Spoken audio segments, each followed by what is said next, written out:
আমার নাম হচ্ছে সৌরভ মণ্ডল। আমার মার নাম হচ্ছে গীতা মণ্ডল। ওনার বয়স 65 ইয়ার্স। উনি বিগত বছর দেড়েক থেকে উনি এই রোগে, ক্যান্সারে উনি আক্রান্ত।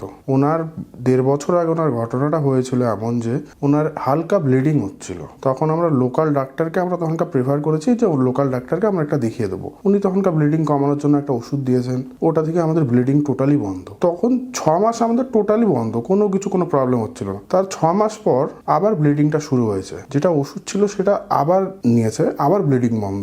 এখন বিগত 3 মাস আগে ঘটনাটা হয়েছে। ব্লিডিং হচ্ছে না, জায়গাটা হয়ে গিয়েছিল বড় ক্যান্সারের।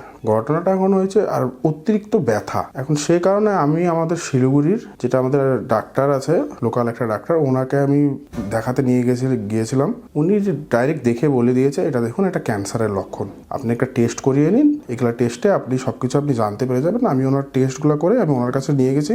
উনি বলেছে এটা 3rd স্টেজ ক্যান্সার আছে। তারপর উনি রিপোর্টটা দেখে বলেছে এটা অনেকগুলো জায়গায় এটা ছড়িয়ে গেছে, আপনাকে এটা এখন রেডিয়েশন করতে হবে। রেডিয়েশন মিনিমাম আপনার 25টা থেকে 30টা রেডিয়েশন যাবে, 6টা থেকে 10টা কিমোথেরাপি যাবে, তারপরে আপনার সার্জারি হবে।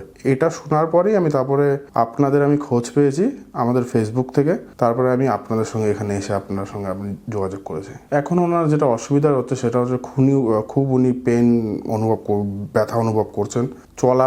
শরীর হয়ে গিয়েছে কমজোর, চলাফেরা করতে খুব কষ্ট পাচ্ছেন। এইটাই উনি এখন পাচ্ছেন।